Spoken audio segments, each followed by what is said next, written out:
What if our deepest sorrows and the process of grieving could unfold before us like a map, each path marked by the delicate footprints of memory and reflection? How might we navigate the terrain of loss, knowing that each step forward is both a parting and an arrival? Welcome to Life Story Slices, where we delve into the heart of personal biographies and memoirs, unveiling the life lessons that shape legends. Subscribe and journey with us, one inspiring story at a time. The Year of Magical Thinking is an intensely personal and moving memoir by Joan Didion, detailing the tragic period following the sudden death of her husband, John Gregory Dunn, and the illness of their only daughter, Quintana. This book is not just a narrative, it's Didion's raw and real-time processing of grief and her struggle to make sense of the insensible. The memoir unfolds with Didion recounting the events of the evening her husband passed away from a sudden cardiac arrest, while their daughter lay in a coma at the hospital.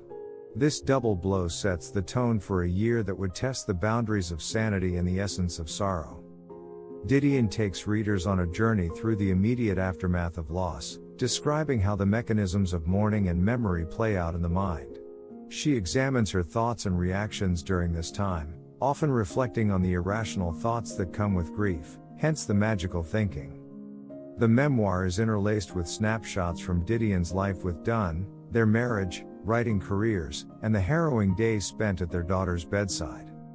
As she navigates through the first year without her life partner, Didion scrutinizes the rituals of death, the medical terminology, the sympathy cards, the literature of grief, searching for comfort in their order and routine. But it's also a critique of how society handles grief, the expectations versus the reality of the emotional turmoil that cannot be neatly packaged or timed. Didion's narrative voice is one of piercing clarity and vulnerability, as she faces the daunting task of redefining her life without her husband and with her daughter's fate uncertain. Here are 5 poignant quotes from The Year of Magical Thinking by Joan Didion. Life changes fast. Life changes in the instant. You sit down to dinner and life as you know it ends. Grief turns out to be a place none of us know until we reach it. We are not idealized wild things. We are imperfect mortal beings, aware of that mortality even as we push it away, failed by our very complication, so wired that when we mourn our losses we also mourn, for better or for worse, ourselves. Time is the school in which we learn, time is the fire in which we burn. I realize as I write this that I do not want to finish this account. Now let's delve into the key insights from the book. The process of mourning. Didion offers a stark examination of mourning as an ongoing process, a journey with no clear end and a series of continual readjustments to a new reality.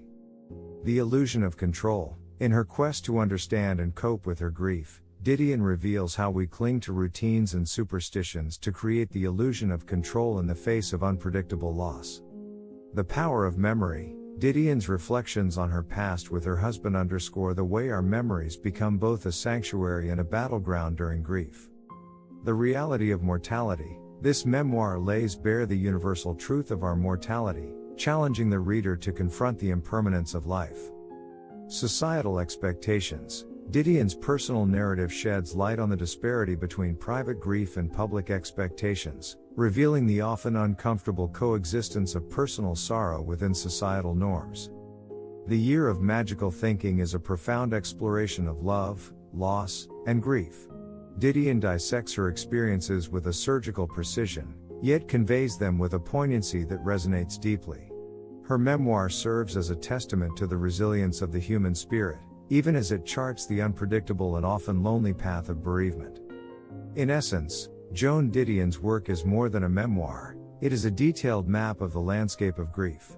It doesn't offer a way out of the wilderness of loss, but it does offer a deep sense of companionship through its trails.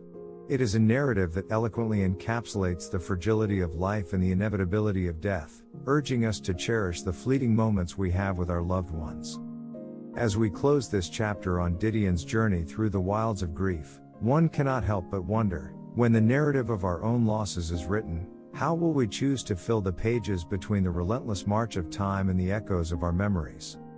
Thank you for joining us on this journey today. If you found value in these lessons, please give us a thumbs up and don't forget to subscribe for more inspiring stories. Together, let's continue unfolding life's greatest lessons.